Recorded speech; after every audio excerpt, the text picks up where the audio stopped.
to do is we're going to break down a couple of different versions of friend breakups that we've experienced within our lives. And we're going to walk you through exactly what we would do. If you are ever in a relationship where you feel like you have to use grit or grind or tough it out, like they say for business or other things, you're in the wrong relationship. For real. No relationships should feel that way. You don't need to really give any reasons. It's very tempting, and a lot of people are being caught up in this why hailstorm right now, where it's like, but why? Why do you feel that way? Why do you want to break up with me? Why do you want to talk to me? When someone asks why, say why you don't want to say why. Don't say why. Say why you don't want to say why, because saying why is a trap. People think when you say unconditionally loving, that means unconditional access. Those two things are very, very different. Unlimited access that you're giving to anyone in your life who wants it is enabling them to continue doing the things that aren't serving them. Your presence, your energy is a gift. It is a privilege, not a guarantee. The only way that we honor our feeling is to say what we want and to stand on business and to actually say no more and mean it, and have our actions reflect that. I highly recommend anyone watch this do this. All these people that are kind of floating out in the ether and aren't the small circle of people that are really aligned with what I'm doing now. What if all these other people, I just don't ask them to hang out with me? I just don't send them a check-in text. I just don't send them a birthday text. It's nothing personal. It's literally just a text message. The results to that were shocking. Welcome back to Listen Before Love. We are back again. And oh my goodness, y'all, the amount of messages that we got about our last episode, I'm going to link it below, how to end a relationship. There was a deluge of messages. And from people saying, oh my gosh, I just went through a breakup 2 days ago, to somebody, shout out to this soldier, okay, who messaged me saying that he was in the exact position that we talked about on the last episode, the difficult mode position of you have a house together, it's been 4 or 5 years, you have a dog, the families are asking, when are you going to get engaged? We have a guy in that position, listen to this episode and feel like he was looking a little too hard into the mirror. So just want to give a shout out to this young king out here running around, having a swell time. Maybe not the time you expected. We're wishing you well, my brother. We're wishing wish you you well. It was so funny because during that time when we were recording that podcast, we're like, what is the worst case scenario? What would be the hardest one? Yeah. And then someone is actually having that. Probably more people are having that. They just haven't DM'd us about it yet. Exactly. It is amazing to hear that thankfully we went to that direction, to that level. Yep. Because if you can master conversations at that level in that circumstance, the rest just seems so much easier. Oh, there's levels to this game. And so we are so grateful to everybody who has reached out to us, sent us all these situations. And that's actually what inspired today's episode about friend breakups. All right, we got a lot of messages from people saying, so y'all talked about employees, you did a romantic breakup. What about friends? What's the deal on that? Well, don't worry. We got you covered. As always, we got your back. And we're going to go deep into friend breakups. And I just want to start by saying, isn't it interesting how we even kind of left out friend breakups and that friend breakups get left out of the equation in general? Like no one really pays any attention to friend breakups the way that we would a romantic breakup, or if someone's getting fired from a job, that's a big life moment. Somebody's like, oh my God, I'm so sorry. What happened? But with a friend breakup, it's almost like, oh, okay. Never brings up that person again.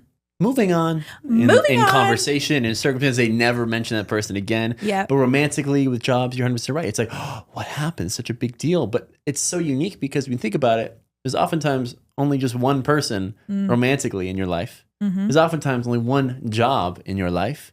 But at any given moment, we can have anywhere from 1 to dozens of friends that we're having to balance and juggle at any given time. And so just any season of life, there's going to be a few that come in and a few that leave. So that's actually the area in relationships as a whole that deserves the most attention, but seems like it's given none of it. Yes. So that is what this episode is all about. Because people don't like areas with nuance. And friend breakups got a lot of nuance. No two friend breakup is the same. Romantic ones, there's a script. There's a it's not you, it's me. It's I'm going in different places. It's I don't want to live in the city. You want to live on a farm, whatever.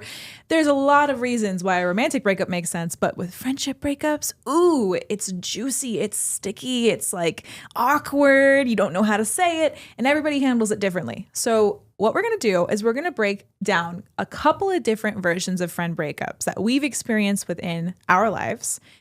And we're going to walk you through exactly what we would do because somebody out here, the people in my DMs need to hear this. So the first kind of friend breakup that I want to talk about, this is the easiest one. We kind of love this one, honestly. The mutual slow fade. So this is where usually, let's say it's a friend from college, or maybe it's a coworker who you work with in the office. And to be honest, it was kind of a utility friend. I say this with all due respect and all the love in my heart, but sometimes we're just friends with people because they're around, all right? And we'd rather talk to this person rather than talk to nobody. So utility friendships are the perfect way to have a mutual slow fade because let's say you get a friend in college, you're partying together, that's the phase of your life, and then you both graduate, you live in different cities, you go from texting every single day or week to maybe once a month, 2, 3, months from now to nothing. And this one is usually super easy because both parties decide deuces, we're in different places. We are mutually saying sayonara. So this one we love. What do we do in this situation? Absolutely nothing. We continue not to reach out. We don't have to send a message saying, hey, we're in different places and I just don't think we don't have to. We don't. We do not have to start a fire. And there's no obligatory happy birthday or Merry Christmas. Oh, big one. Yeah. Because that is oftentimes people, I realized for myself, I felt obligated to reach out on the special occasion for themselves or a special occasion in general, just to show them like, hey, I'm still thinking of you. I still care of you. When I wasn't feeling excited to reach out. It felt more of like a list. And so even just that, like that's not really necessary. Yeah. There's a certain point where you reach, you're like, you know what? I don't need to do that anymore. Yeah. And I think this is a big one coming from Cam because I feel like some people in friendships are the glue. You know, Cam was the glue in a lot of his relationships, and not just friendships, but family relationships and everything. He was really good at reaching out, especially on special occasions, on their birthdays, of all these things. And I think an interesting thing that happened with you when you started severely, quickly, intensely leveling up was that you were like, wait a second, I don't want to say happy birthday. What? Is that okay? Is that allowed? And so I want you to talk about that a little bit more because I feel like a lot of people are operating off of checkboxes of, oh, I'm doing this thing because I have to, because I should. But what did you do in that situation when you started to actually enter an entirely different dimension when you moved to Austin? What was your playbook? Was there a grieving process there? How did you tell yourself it was okay to slow fade and not reach out of obligation? Yeah, well, first things first, I think it's fantastic to be someone that initiates things, right? Not only are you initiating things with the friends group, oftentimes you're initiating things for your own life. And that's an incredible skill to have. And I'm so grateful I learned that from what I believe was my father, my uncle, my grandfather. It feels like a lineage of just the networker, the people person. And so growing up, I've developed contact lists of hundreds, if not thousands of people that I would somehow stay in touch with, whether it's just on social media or through texting, or every time I'm back in town, like my hometown, Las Vegas, I'll go see this half a dozen people this week, and then I'll be back in a few weeks. I'll see these different half a dozen people this week. I got to make sure everyone gets their time. They get the lunch, they get the dinner, they get the breakfast, whatever it may be, the hangout after in the evening. I try to diversify my time as much as possible to keep as many connections as possible going. But then it got to this point where I realized, oh man, my time is really valuable, right? And this was big for me when I started working for myself. When I was having somewhat of a normal job that was very stable, of like 9 to 5 type thing, and you don't really have any hobbies or purpose outside of that, like that used to be me, you try to fill your time with whatever you can or whoever you can. And so in that phase of life, it's so useful to have, oh, these are my buddies I can play basketball with. These are the people that I talk sports with. These are the people that I do business with. These are the people that I, want to go to the club with. These are the people, whatever it may be. And it's very useful to have those pockets of friend groups and family. But then there gets to this point, and I feel like a lot of our audience is getting to this point right now where they are doing things with their life that is moving them in a forward direction that most other people around them are simply not in the same wavelength anymore. For me, I mean, it was a massive personal development growth phase and also business phase. So not only was I having different values of, okay, I no longer want to go to these certain restaurants and bars and drink, or go to these certain places, especially in Vegas, like all the clubs or the casinos. Like I kind of wanted to stay away from that. So naturally, the circumstances that would have connected with me with so many others no longer did. But then there's also this huge time difference going on in my life where every hour that I'm spending trying to see all these different people is an hour less that I could be building the thing that I know will be the deepest impact I can bring to the world in terms of businesses, in terms of my creations. I'm a creative person. I'm an entrepreneur. I'm a writer. I want to make sure that my time and, more importantly, energy is utilized in the best way possible. And that is by creating. I could still maintain the same amount of relationships that I had when I was, whether it was 17, 19, 22, even a handful of months ago. But my calendar would be absolutely packed with everything that isn't me, that isn't moving my life forward. And some people want to live that life, that is completely okay. But I realized that that's just not aligned with me anymore. And there were certain people that I would just have around just to have around because I was kind of lonely and I didn't want to, be alone by myself that night for dinner. Or I felt obligated to them because same last name, so family. We went to the same high school and we were good friends back then, even though nowadays we have very few, if any, real mutual interests in life or goals or alignments, whatever it is.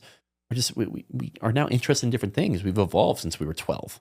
Right. Like it makes sense. I would hope, yeah. It makes sense. And so whether it's friends, it's family, it's former neighbors, former colleagues you used to work with, everyone, over time as you evolve, you are going in different directions. It doesn't mean they're worse than you or that they don't deserve your time, but just naturally, it just doesn't feel right within your body to hang out with them. And one thing that we did receive from a lot of the people that DM'd us after last week's episode, where there were a lot of people sharing with us, and it's the same thing I told in the breakup scenario, was that it just doesn't feel right anymore. Right. And this was the big thing. I started to realize that so many of these interactions didn't feel right to me. They were just like, yeah, sure, I'll text them. Yeah, sure, if they're in town. It wasn't lighting me up. I wasn't super excited to see them or to talk to them or to text them, whatever it may have been. And so, especially when I moved to Austin, I realized, oh my gosh, okay, so now I have these big things that I want to accomplish. And it's going to take a lot of my time to do so, a lot of my energy, which means I'm just going to have less time to see people, right? So I'm going to need to become very clear with how I want to spend my time going forward and with who.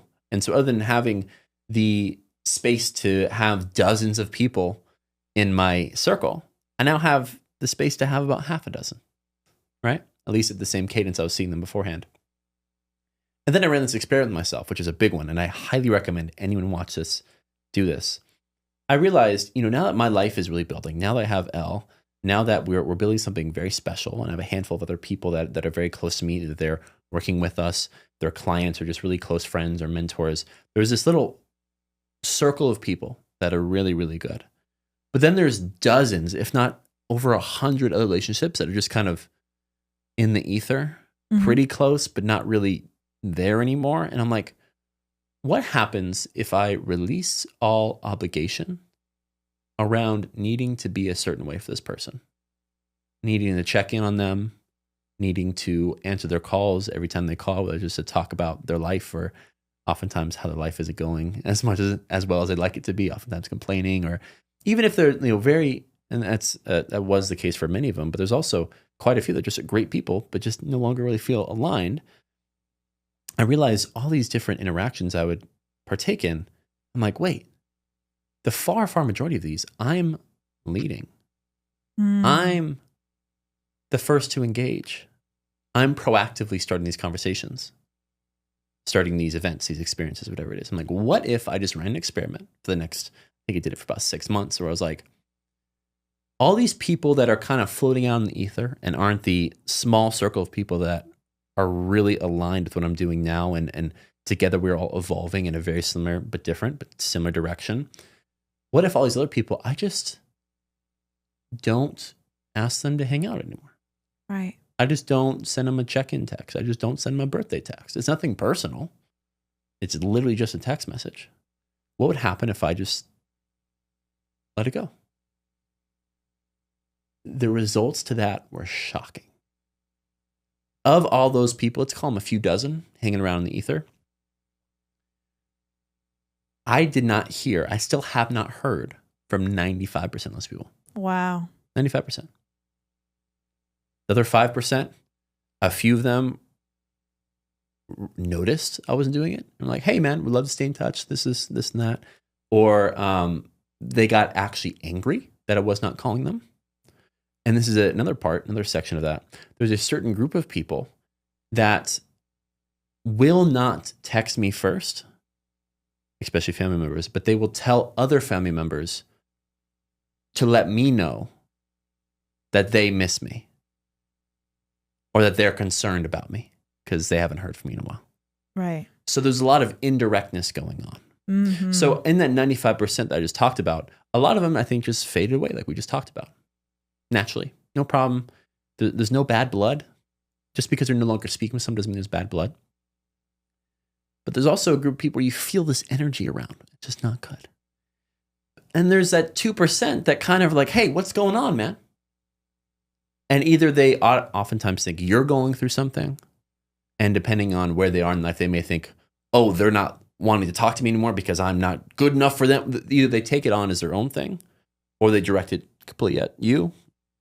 Neither are necessarily wrong or right.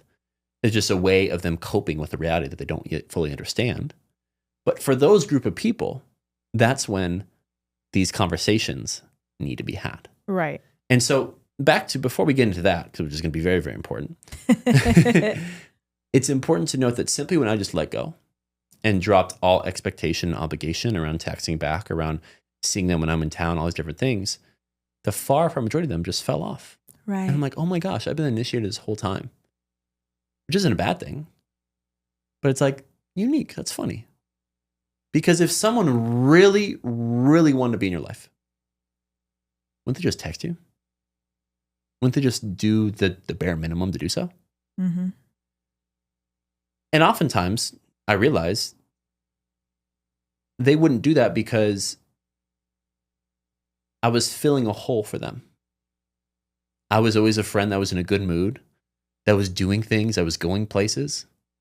I'd oftentimes be the friend that they talk about to other friends. And they feel this weird tension where they don't feel like they can initiate. Right. It's like if you were, and again, I don't feel like I'm this yet, but you're friends with someone who's a little famous, you know, and you're a little bit more conscious before you text them if you do it all. And you're very cognizant of their time. Like, oh, I don't know. I had a lot of that. And some people reacted in many different ways from that. Some were very respectful and loving, and some were like, what's wrong with you? Why aren't you in my life anymore?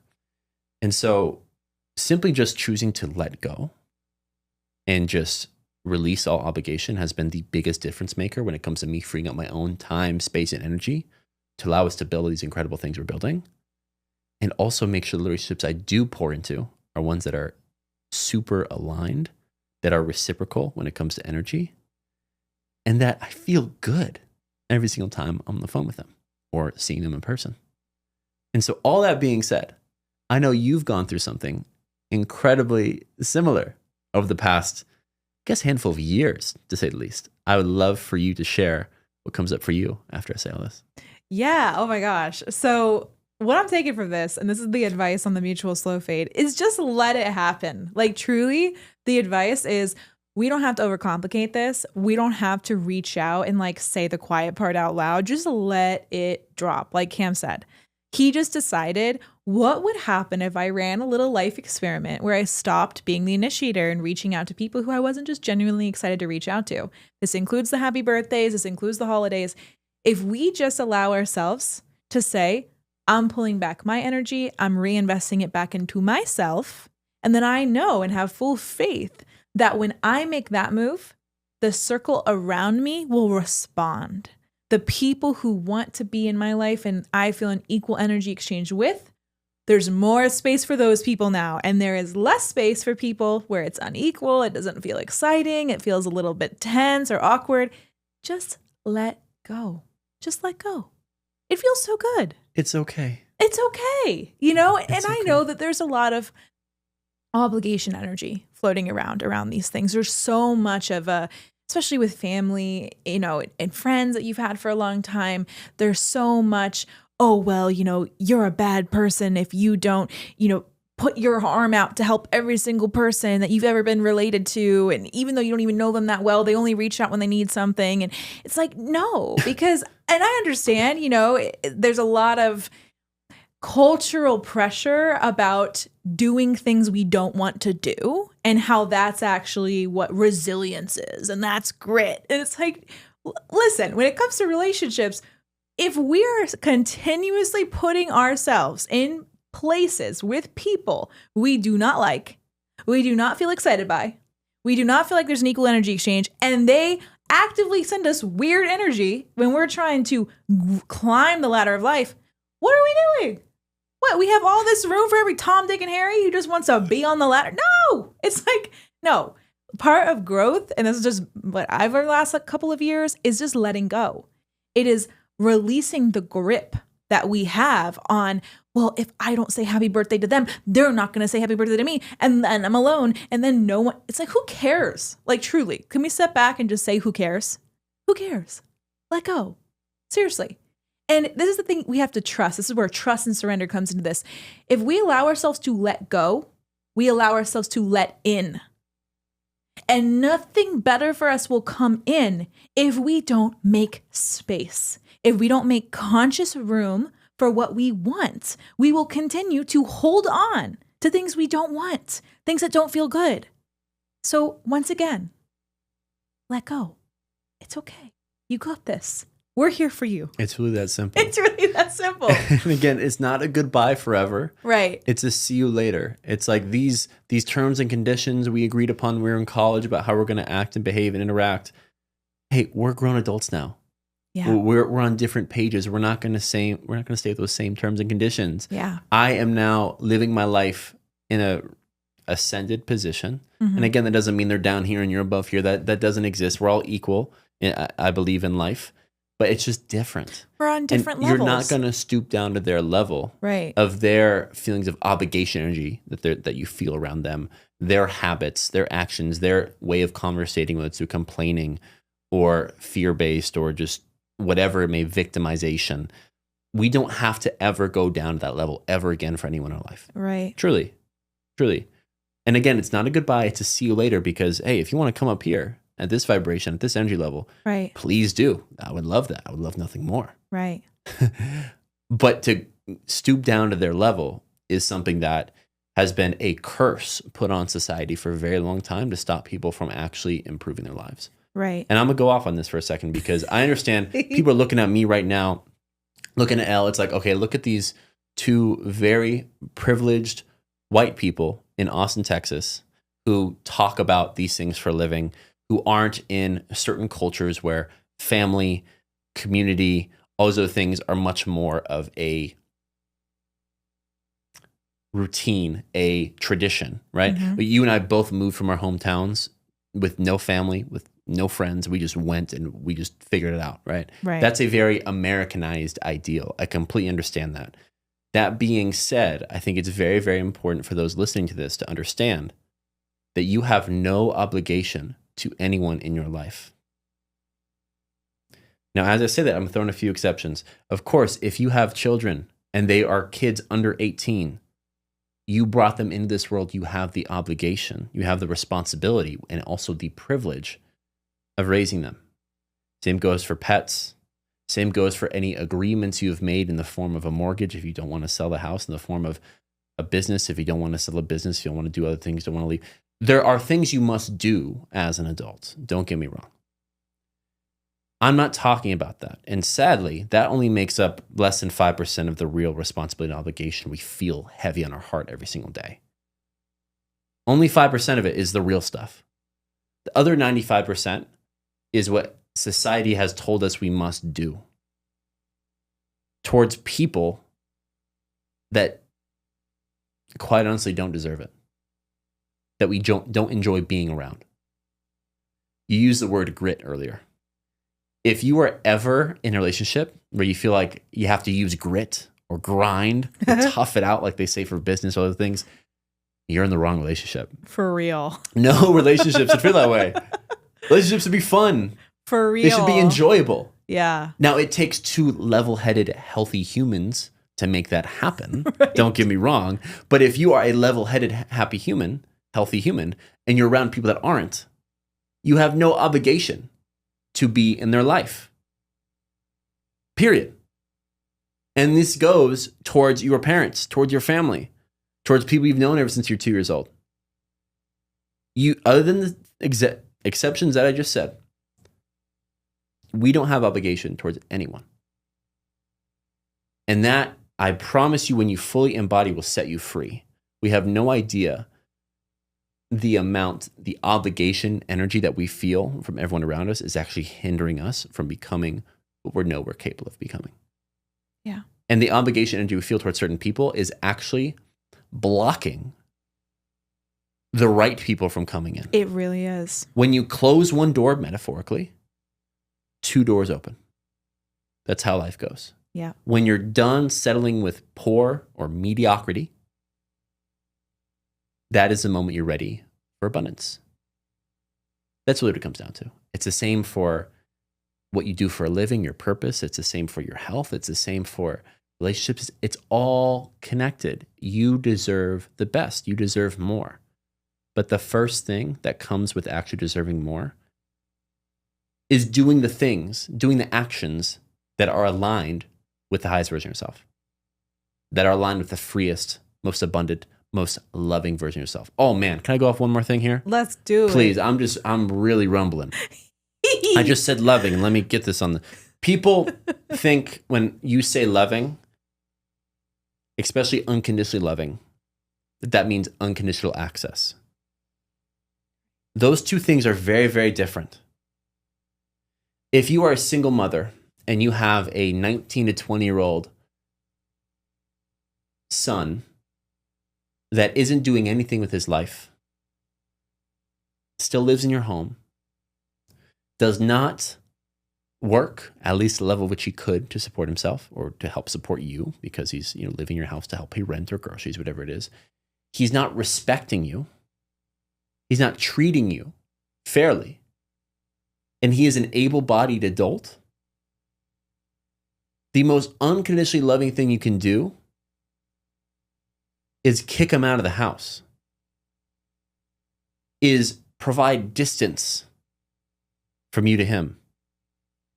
Let that bird fly, kick him out of the nest. You have to. That is the most unconditionally loving thing you do in that situation. Because if you do anything else, you are enabling bad behavior. Unlimited access that you're giving to anyone in your life who wants it is enabling them to continue doing the things that aren't serving them. Your presence, your energy is a gift. It is a privilege, not a guarantee. And so treating it as such is not only the best thing for you, but is the best wake-up call for others. Mm-hmm. I don't know why I brought up that example. Yeah. But just like last week, I brought up a certain example for a certain reason, and some person needed to hear that. For real.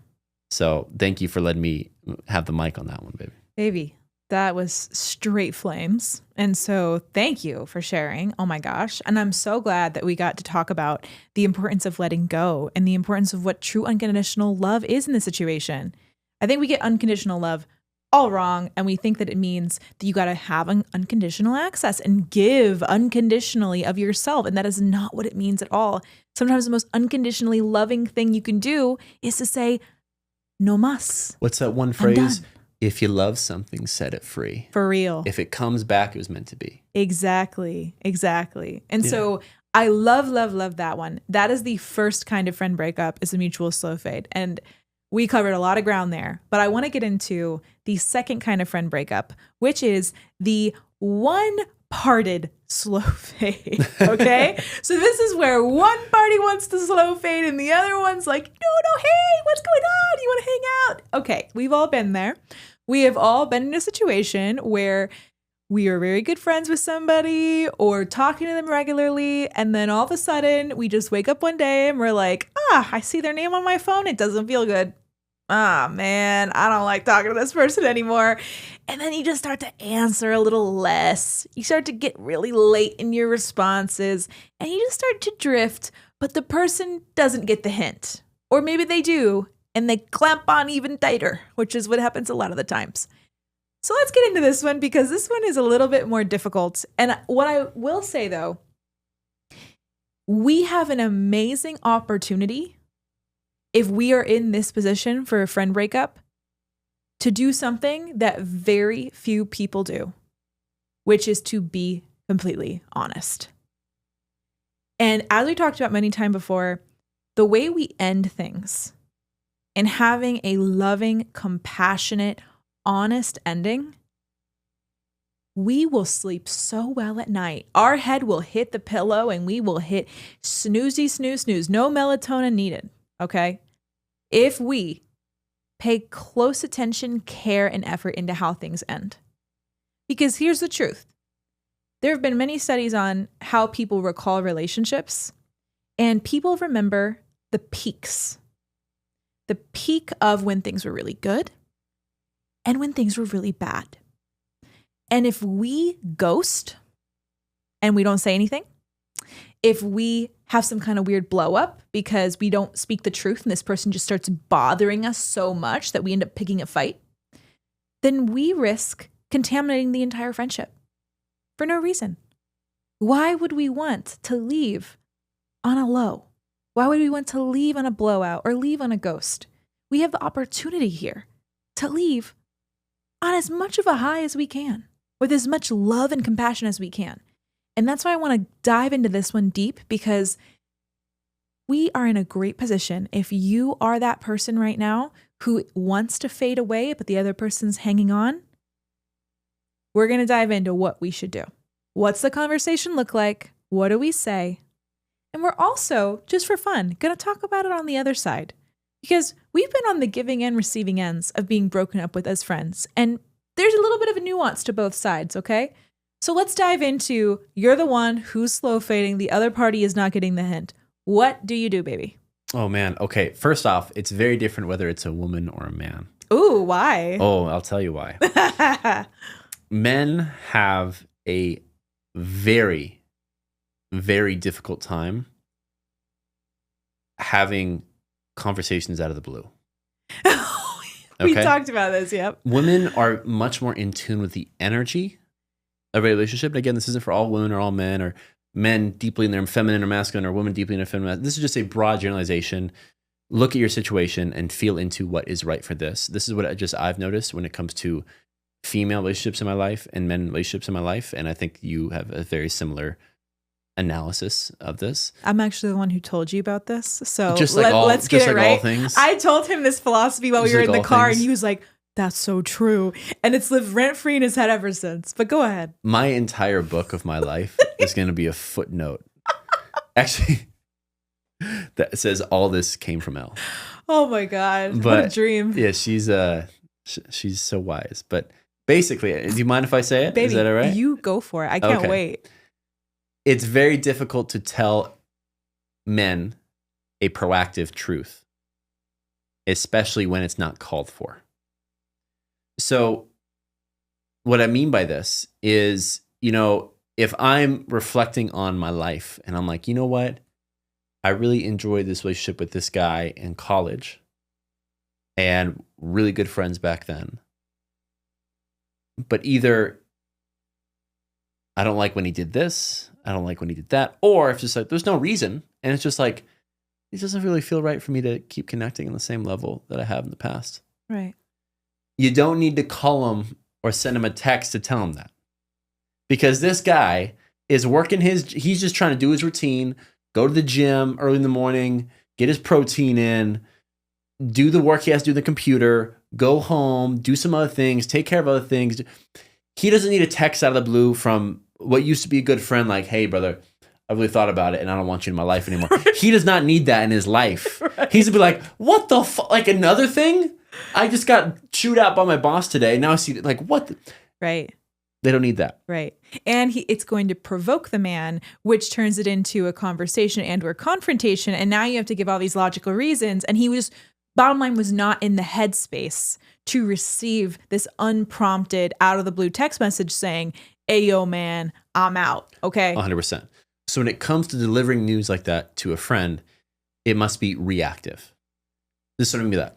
If a friend comes to you and be like, hey, man, I'm coming to your town next month. Would love to see you. Or, hey, man, a group of guys from college, we're going to go to Lake Tahoe. We're going to go to Cali, whatever it is. You coming with us, whatever it is. That is when it's time to have somewhat of a conversation like that. It's not out of the blue. Yes. Now, that's for men. Right. Women, it can be very similar depending on the situation. But also, I don't know what it is, but I feel as if women, I know this, have a heightened intuition, a heightened barometer of the energy of every relationship in their life at any given time. And they can kind of feel when that chapter is coming to a close. Yep. And sending, depending on how the friendship is, how close you are or were, it deserves a different variation of messaging. Whether it's a text, call, face-to-face, whatever that may be. I've learned, though, like we were saying before, the far majority of friendships, nothing needs to be said. Just naturally, energetically, we will split. Right. But for those times, oh man, just like we said for the last episode, it all comes down to not needing a reason. We don't need to tit for tat and then have them disagree and then have you say, no, this is what happened. This is my experience. None of that is necessary. All you need to say is, hey man, hey, whatever. It doesn't feel like the right time for me right now to do this. I feel like I'm in a different stage of my life.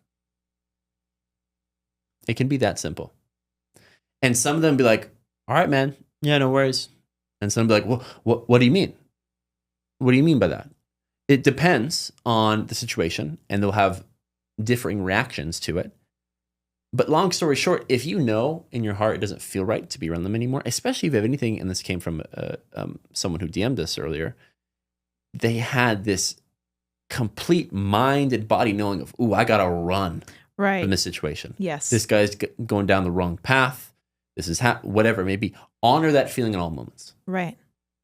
And no matter what conversation needs to be had, it's worth it. Because if you're having that feeling within your body around man, woman, anyone in your life, honor that feeling at all costs. Now, what I've realized is doing that every single time I have a feeling, and this isn't like a feeling of a temporary emotions of I feel sad or this person did this one day. He said some bad words to me in a fantasy football chat and it really pissed me off and I'm kind of offended. No, it's not like some temporary thing. It's a more longer, broader understanding the holistic sense of the relationship and realizing this isn't it for me anymore. Right.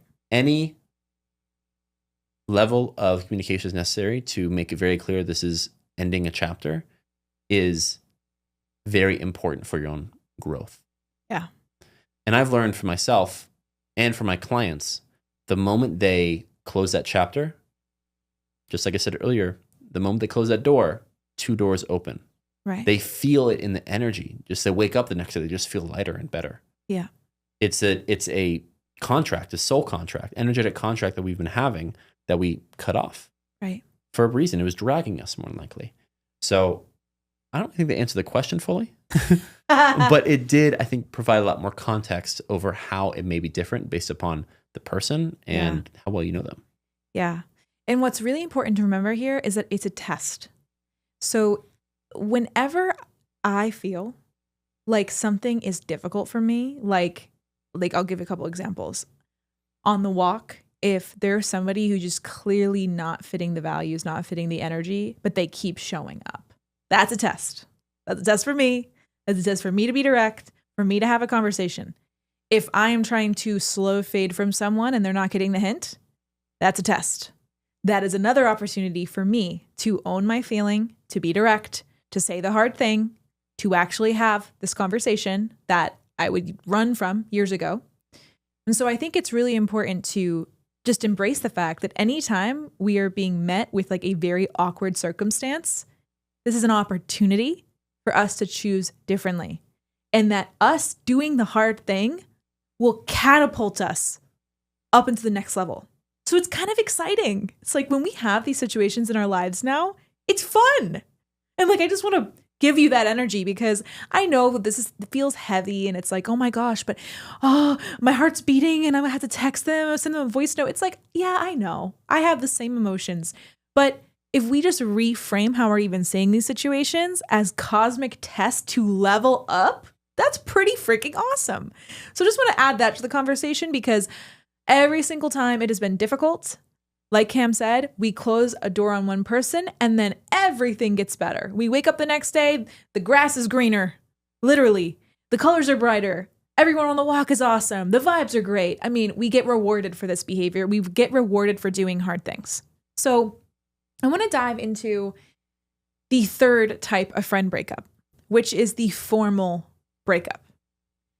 This is where one person, instead of one-siding slow fading, says, this person's not getting the hint. And even though I've tried to fade, they continue reaching out as if nothing is happening. And I feel as if I need to say something.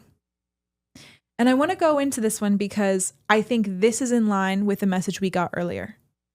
And we've gotten a couple messages, but there was one situation in particular where a guy said that he has been friends with somebody for a couple of years. But over the last, call it year, 2 years, this guy has become increasingly fearful and paranoid.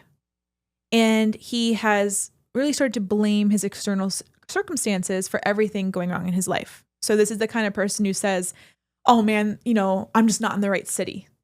Or, oh my gosh, the air quality here is so bad. And that's why I have all these health issues. And that's why nothing's going my way. And they don't know what they want. They're very indecisive. And every time you talk to them, you feel like you're in this chaotic spiral.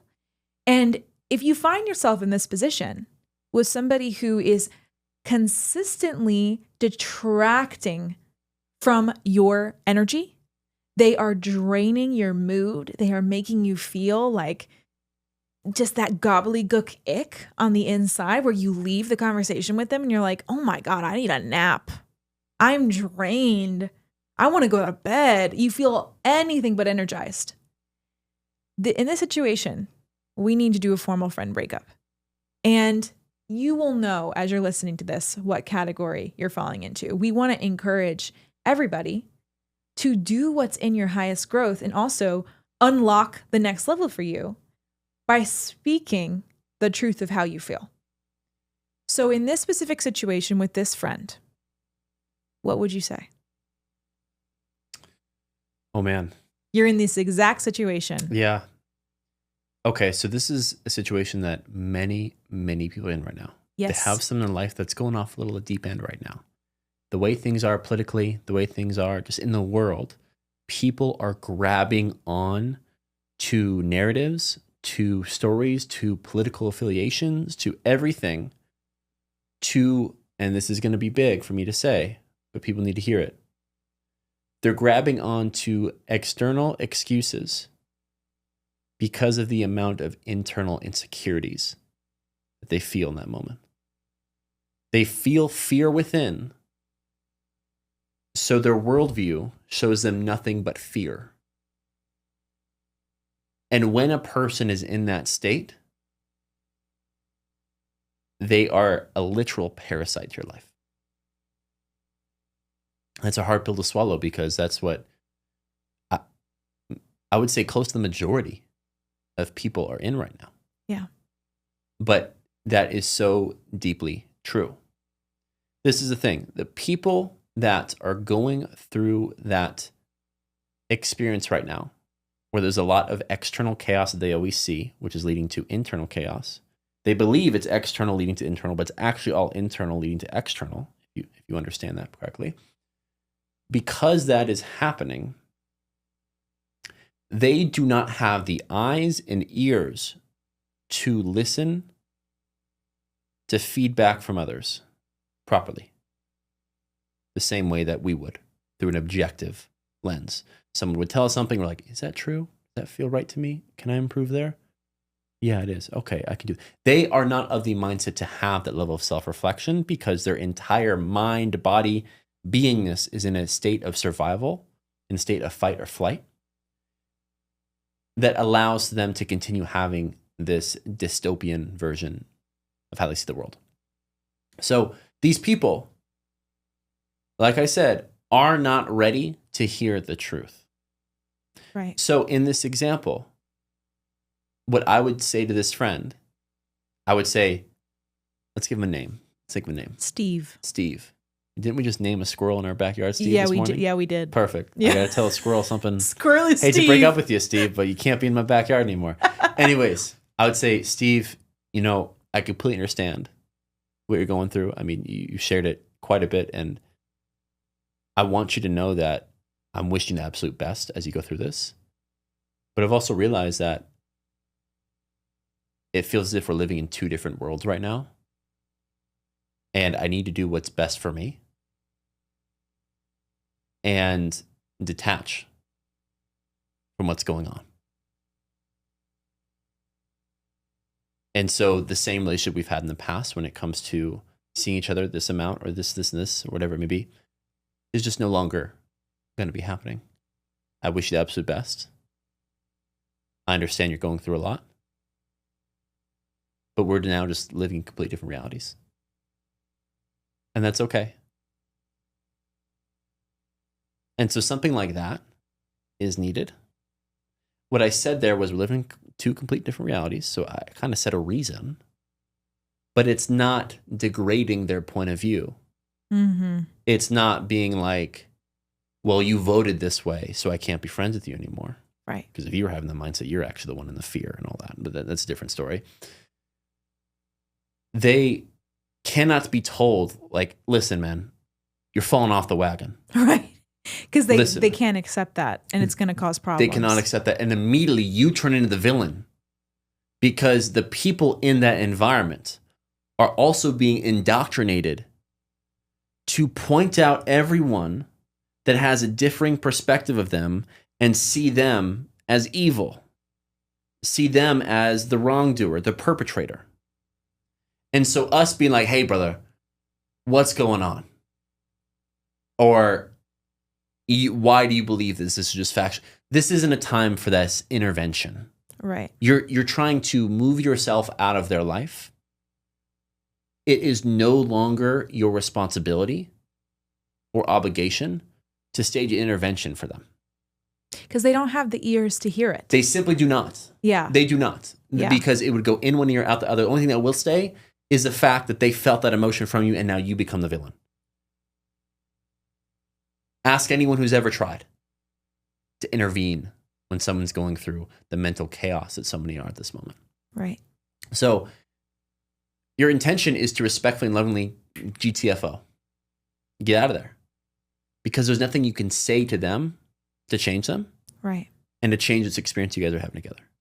That's what I would say is the only way. I love that.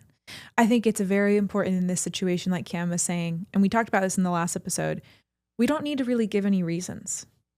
And I think that it is very tempting to do that. It's very tempting. And a lot of people are being caught up in this why hailstorm right now, where it's like, but why? Why do you feel that way? Why do you want to break up with me? Why do you want to talk to me? And it's like, I understand you want to know why, but it's just a feeling. It's just a feeling I have. The dynamic's no longer feeling good and supportive to me. And at this stage in my life, as I'm the creator of all of my reality and my moments, I want everything in my life to feel really good to me. And this just isn't feeling good anymore. Perfect. It really is that easy. You know, Perfect. When someone asks why, say why you don't want to say why. Don't say why. Say why you don't want to say why, because saying why is a trap. if this person in this situation is like, but man, why are you saying this? Because blah, blah, blah, and we have all this history, whatever. Resist the urge to be brought into their emotional storm. Imagine them dragging you down. Right.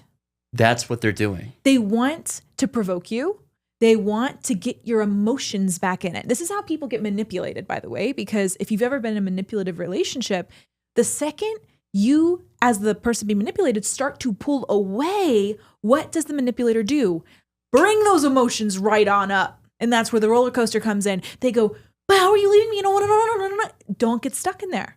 Literally, just be aware. As we're talking about this, be aware that this person who you're trying to have this conversation with, if they're in this specific situation, they want to keep you in the dynamic. That is their goal, is they want to keep things as it is. They do not want change. They do not want you pulling away. They want things to stay the same. And so people pull out the haymakers in the situation. They make you feel guilty. They make you feel bad. They bring up that you're the only friend who listens to them. And without you, I'll have nobody. Without you, I don't even know what I'm going to do with myself. And they'll bring out everything you could imagine to get things to stay exactly as they are. But what do we talk about unconditional love? The most unconditionally loving thing you can do is to stand firm in what feels good to you. Because if it feels within your body in a very strong sense that it's time for you to move on, honoring that and removing yourself could be the exact thing that person needs to go through. And the longer we delay that out of guilt, out of shame, out of obligation, the longer this person suffers. The longer this person is delaying learning the lesson they need to learn. So if you have the feeling, there's a reason for it, and it's to be honored. Don't let anyone talk you out of how you feel. When you have this conversation with them, you are giving them a fork in the road to choose. Because it oftentimes takes in life a very confronting conversation and experience to actually have us be shaken a little bit to wake up to our reality. Yeah. And sometimes that takes losing access to someone you love, a very good friend, for us to have this jolt of self-reflection to ask ourselves, okay, what's actually going on? Right. So that fork in the road that happens after a conversation like that for the person that's on the receiving end of this, right? They're like, they can either be like, oh, this person's been, whatever pilled and is not there anymore, or whatever it is. He's part of it and he's a problem still. He's actually now part of the chaos and he's part of the villain. Or they can be like, wait, this person is now leaving. What's going on? Maybe I should do all this. I remember, at least for me, every conversation I've had that's been confronting, whether it's from an ex-girlfriend, a family member, an old friend, those confronting conversations were catapults. Oh, yeah. For me, following self-reflection to jump to a complete different level of self-awareness and quality of life. Yeah. So what you're doing here is actually giving them a great gift and giving them the best opportunity possible for them to wake up.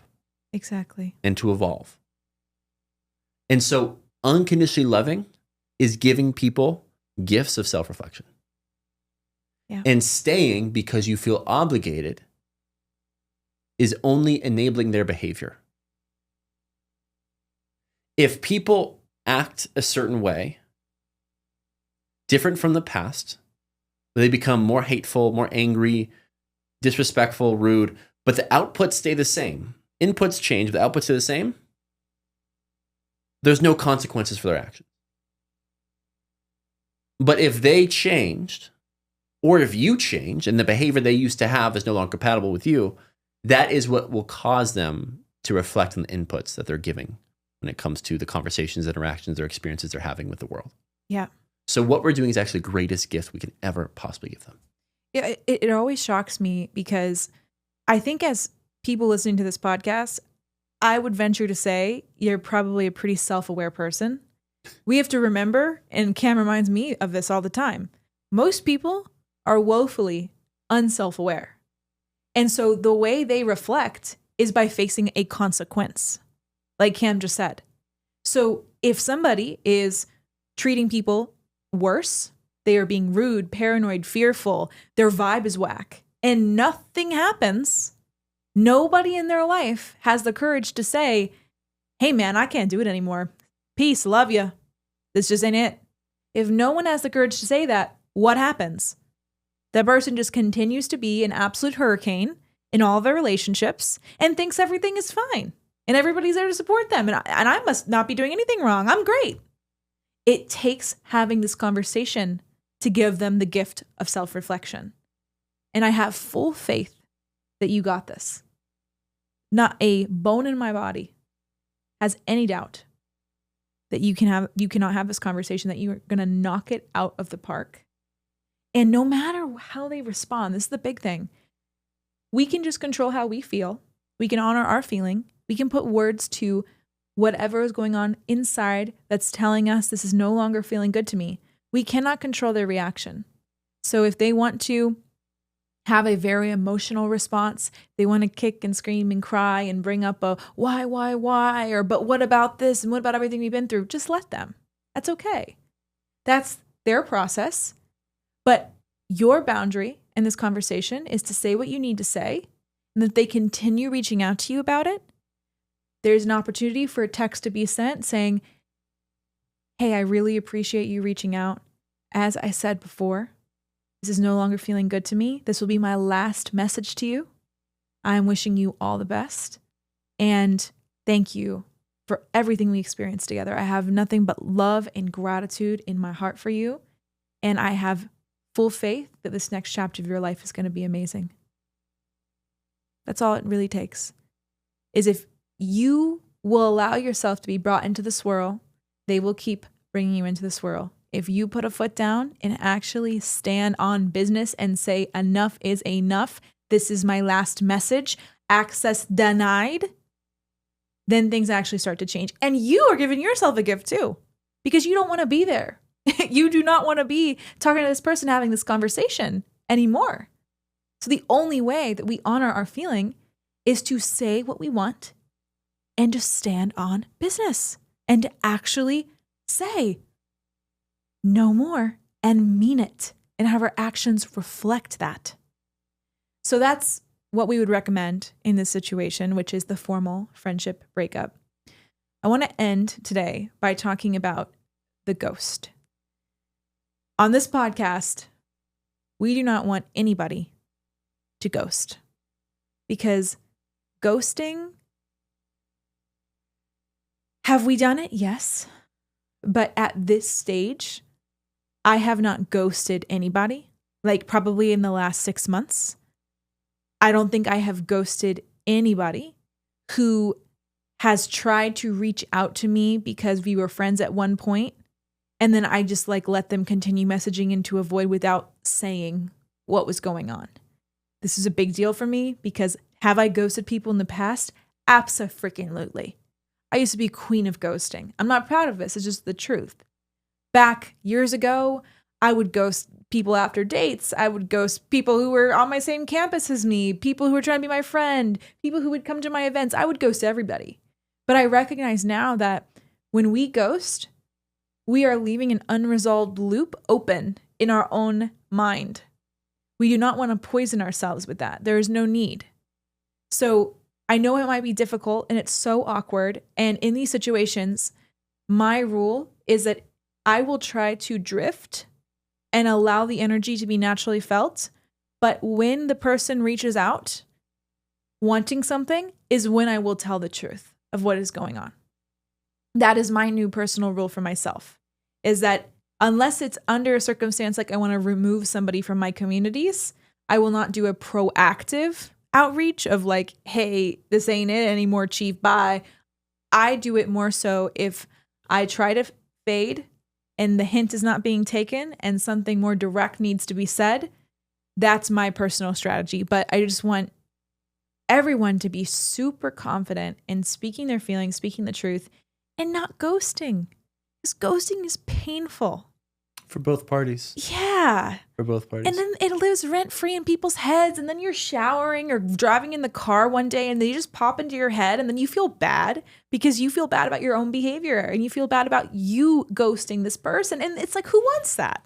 And it's okay to not respond after you've made it clear of your intentions. That is a different story. After you this is my last text. I'm no longer want to be talking about this or have it take up our energy, whatever it is. And then they continue to proceed for a long period of time. Yeah, don't have to text back. Yeah. For me right now, a lot of people have my number that I never gave them my number. They found it from a mutual friend, whatever it is. And I don't want to entertain all the people that do that. So I just don't respond. Yeah. And that's okay. It's completely different. Yeah. Those are very different case scenarios. What we're talking about is exactly what you know I'm talking about. And we as formal professional ghosters have realized that if we continue to ghost, it is depriving us of the lesson we need to learn to stand on our own business, to speak our own boundaries, speak our own truth. And it's also enabling their behavior and not allowing that person to have oftentimes the confronting conversation interaction necessary that could be the thing that catapults their growth. Yep. And so it may take some time, but mustering up the courage to send that text will be the greatest thing for your life going forward. And theirs. Don't get that twisted. And theirs. This isn't a selfish thing. It's a selfless thing to do. That's true unconditional love. So I love this so much, baby. This was incredible because exactly what people are ready to hear. And again, we know they're ready to hear it because we're going through it ourselves. Yeah, absolutely. Absolutely. We're literally just teaching you what we just learned. Yeah, exactly. And I feel we gave some really good scripts, way to word things about all these different breakups, good direction. And I'm feeling really, really good about this one. So thank you all for being here. I just want to share, we keep this show ad-free because that doesn't feel good to us in this moment. Who knows, that might change. But we do a lot of fun stuff. And we're going to just promote ourselves for a second because why not? So I lead an amazing community for women called True Love Club. It is for high achieving women who are ready to stop being so freaking drained about dating and relationships. Like, this should be fun. We should not feel exhausted. We should feel so energized and like coming to a meeting and be like, I had a date. Like, that's how we should feel. And if we're not feeling that way, come on over, baby, because I know how to transform that for you. We've been doing this last couple months, and the absolute night and day transformations of these women have been blowing my mind. Cam joins our monthly calls in a little segment called Ask a Man, and it is so freaking fun. He comes in, he just gives incredibly, brutally honest responses to the women's questions, and it's really fun. I am going to put more effort into marketing True Love Club because it's so amazing.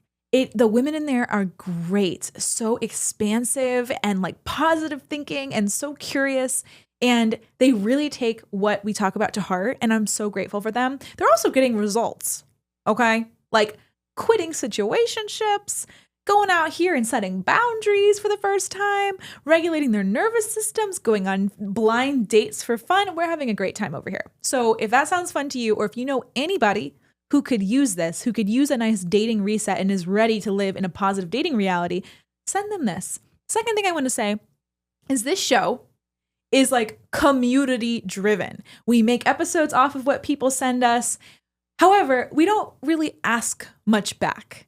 And so I would really, really, really appreciate it if you rated our show, if you commented, if you want to make an energy exchange and donate in the show notes, give us a little tip for the insights that we shared today. We would absolutely love that. We are trying to do a more specific job at asking for things in return for all that we give and all that we share. And that's what inspired me to kind of go off script. I was not planning to say this, but it felt like it needed to be said. I'm going to add on to that. Go ahead, baby. Yeah, I think, as we're beginning to build a media company with a bunch of incredible high value podcasts and other creations and productions, we really want to move away from the old model of having a million sponsors for whoever will pay us the most money and we'll shove that down your throat in the middle of the show. That just never really felt like us. So what we're going to be doing going forward is opening up a part in every single video that we have where you can tip us. If you felt as if you received a lot of energy from this, a lot of value and knowledge and wisdom, and you want to reciprocate that in a way, of course, you can just donate whatever feels right. Whether it's $1 or tens of thousands of dollars, which we've had before, whatever it is that feels right for you, feel free to do so. And again, no obligation to do so. If you're not of the place to do it, again, no worries. Another thing that we have is we are beginning to build more and more offers. And these offers are letting us help you more. Right. Help us help you. All right. So we're going to be creating a myriad of different courses, cohorts, communities, high ticket, one-on-one or one-to-few groups, all these different types of a suite, an offer shell coming very, very soon of different ways that we can serve you, especially when it comes to embracing more love in your life, love from others, and most importantly, love for yourself. And so that's one thing we're doing. We have a bunch of other different things around community. Elle's doing with the walks. I'm still doing True Brotherhood, which is something I'm absolutely loving. And I've decided to shift a little bit to strictly only for high value men. So if you are still complaining, if you're still living out your mother's basement, living paycheck to paycheck, hate to break to you, this is not the community for you. Mm-hmm. We only want high value men that, as we know, as high value men, we need other high value men in our life to make it worth living, to make it worthwhile, and to expand our lives in ways where we can become the happiest, healthiest, wealthiest group of people we possibly can. And so I'm doing everything I possibly can when it comes to events, in person, online, and also resources, discussions necessary to keep us just thriving in life. And so that's what True Brotherhood is. And we just have a myriad of different really exciting projects that we're super excited to share with you in the not too distant future. So we really appreciate y'all hanging along. Again, please feel free to like, comment, and subscribe to this video. And we'll see you very soon. We'll see you soon, y'all. Yeah. We really appreciate you. Love you guys. And thank you as always for inspiring this beautiful episode. We'll see you soon, y'all. Love y'all. Bye.